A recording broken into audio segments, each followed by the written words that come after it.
улааж шаазгай үзүүлж байна. За ингээд өнөөдөр та бүхэндээ хамгийн гоёмсон үндэсний хувцаснуудыг танилцуулахар шийдлээ. За яг тэгээд дүүний бодлоор гэхдээ яг дэлхийн нийтэд хамгийн гоё гэж боддог үндэсний хувцснууд, тухайн үндэсний хувцснуудыг танилцуулахар шийдлээ. За анхны хувцсыг чухам хин хаан бүтээсэн, тэр нь ямархуу хэв загвартай байсныг мэдэх аргагүй ч анхдагч өргөн хүний биеийг хамгаалах дулаан цулах байсан тодорхой.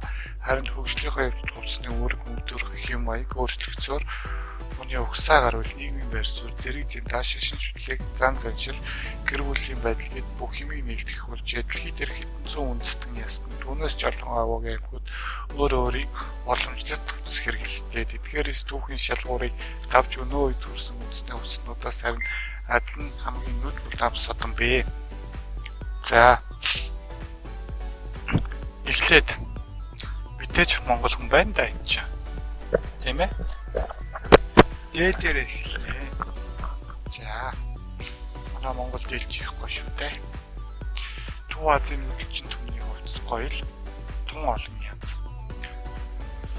Монгол үндэсний хувцас гэхэд баруун зүүн төв гэж хуваагддаг бөгөөд тохор орчин үндэстэн ясны хувцснаас бүрдэн. Дээлний гол материал нь торг байдаг.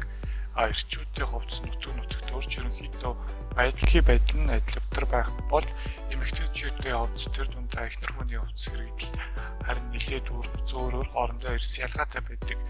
Дээлтэй хослох малгай бүс гуталж маш олон загвартай. Монгол гутал 400 гаруй төрлийн загвартай гэгддэг. За тэгээд твшиг төрийн гутал гэдэг үл дээшлэх төрийн бүс, твжиг төрийн малгай гэдэг тийм. За нэг юм гурван зүйл гэдэг Монгол. Тэгээд ер нь бол ингээд даргаан хувцас, бүрээд хувцас, баруун Монгол хувцас. Баруун Монгол дотроо дөрвөд хотон гэдэг бас олон янз хуваагдана. Урахай захчин гэдэг хоошоо тэгээд тархад гэдэг монголч амар олон үндэстэй яснантай. Болохоор үндэстэй хоёр үндэстэнд олон яснантай болохоор тэгж байгаа биш шүү. Монгол дээдүүд ялч үчигэн гоё хувцснуудын нэг л дээ. Хоёр кимоно. Дэлхийн хаанч танигдах үндэсний хувцсны нэг нь Японы үндэсний кимоно үлээ. Ихэмсэг нууцлаг дүр төрх бүрдүүлдэг кимоно нь танг хүрний үеийн хятад үндэсний хувцс өмсгөлийн нөлөөгөөр одоогийн юм маягаа олжээ. Тэгш дөрвөлж хүмүүст аав гисгэж идэг тэ хэлбэрийн кимоно хэдийн ингийн загвартай ч өргөн бүсний тусламжтайгаар Европын гоё тансаг өмсгөлөж хүрдэг. Тийштэй ингийн даав мөртөд бүсний гоё кимоно бол гоё. Фламинко Испани Андалуз нутгийн үндэсний хувцас бол фламинко бүжгийн өмсгөл буюу цагаан хувцас нь олон давхар дэрэг урт хармаа зэгсгэр ханцуудтай бий барьсан тод дулаан өнгийн дайсан зүг мөнгө дайсан 19-р зууны ихэр одоогийн юм болж 20-р зууны дунд үе гэхэд Испаниар тогтохгүй Латин Америкийн Испани орнууд бараг дэлгэрчээ. Фламинко дайсан бүжгийн бол модерн гэсэн хоёр янз байдаг. Хоёр янз хувцастай биш. За 3 сари хамгийн тансаг дургуулаа эмэгтэй хүний гоо сайхны хамгийн дараа олж сарыг бол магад хамгийн олон үндэсний хувцас үзээ. Тэр бүмүүдийн эдгээр орны ихэнх охид эмэгтэйчүүд одоо ч сарыг өдөр тутамдж бөгөөд хил залгаа Бангладеш, Пакистан, Балбын нутагтаа төрдөг хиндүү шашинтай үхрийг дийдэлдэг шашин шүү. Хиндүү шашинд эмэгтэйчүүдийг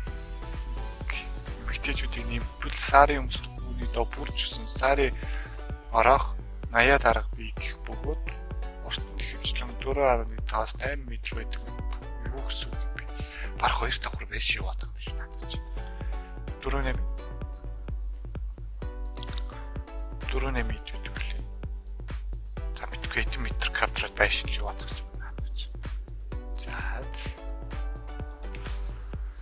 Орос сарпан хүүхд хүүхдэрт 13 дугаар зуунаас ихтэй Орос эмэгтэйчүүдийн үндэсний хувцсыг бидний мөртөө цэцэг навч алгалсан зуны даашин цэцэг санагдаг.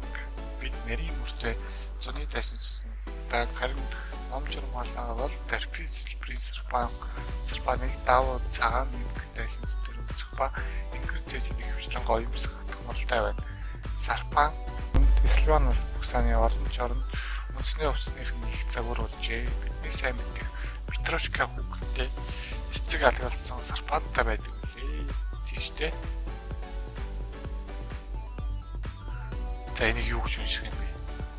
Дэрндэл өмнөд Тирол Баврын нутгийн үндэсний хувцс идүү Герман үндэсний уламжлал соёлын гол таних тэмдгийг болсон Дэрндэл таашинзэн үндэсний хувцс гэх маш орчин үеийн загвартай энгийн атлахийн цэрхвц юм. Ингэрэн хүн класстай бэлхүүсчний оронд гадна чангадагч бүчтэй өвдгөр цэцэн богино хормоотой уг хувцс ердийн давуу дайснаас богино ханцуу гоёмсог хормоогчтойгоороо ялгарна. Эмэгтэй хүний хэдэн насаар залуу харагдуулдгийг эмэгтэй хүнийг хэдэн насаар залуу харагдуулдгийг нь онцлохгүй өнгөрчлөхгүй.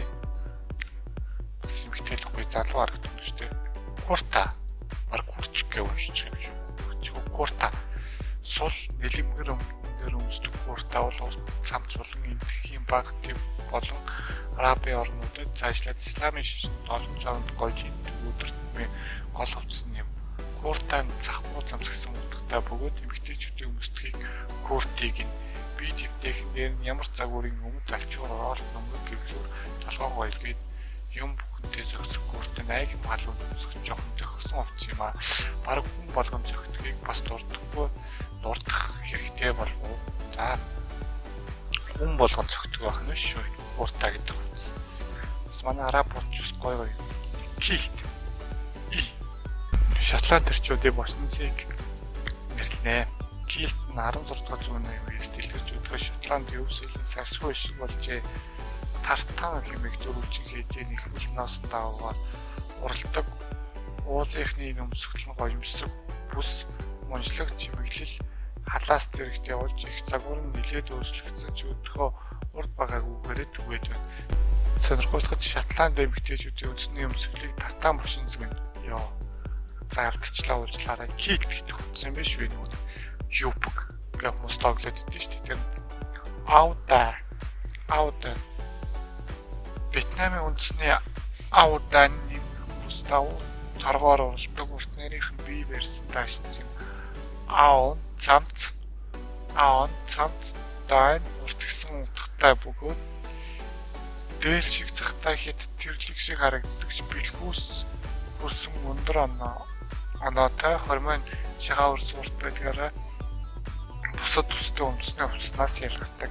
Айдан Вьетнам үндэсний сүрлэн бүрх юм уу баялын том дуураг малгайтай түн сайн зөгцсөн.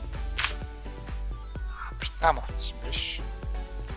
Хамбок жорхол болох та. Хамбок хан үндэснийг яагаад солонгийн өнгөтэй адилхан солонгос гэх бас нэг үндэсний хувцснаа хараад ойлгож болно.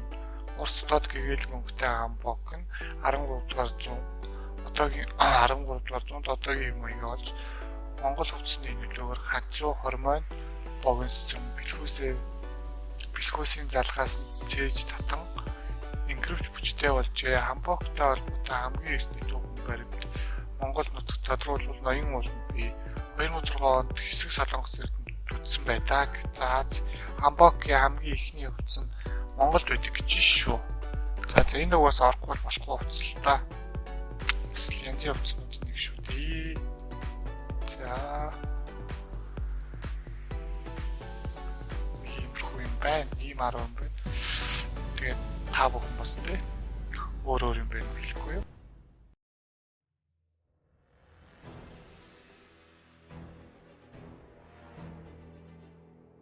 Та илүү их сонирхолтой мэдээлэл үзхийг хүсвэл манай сувгийг subscribe дарж дэмжээрэй.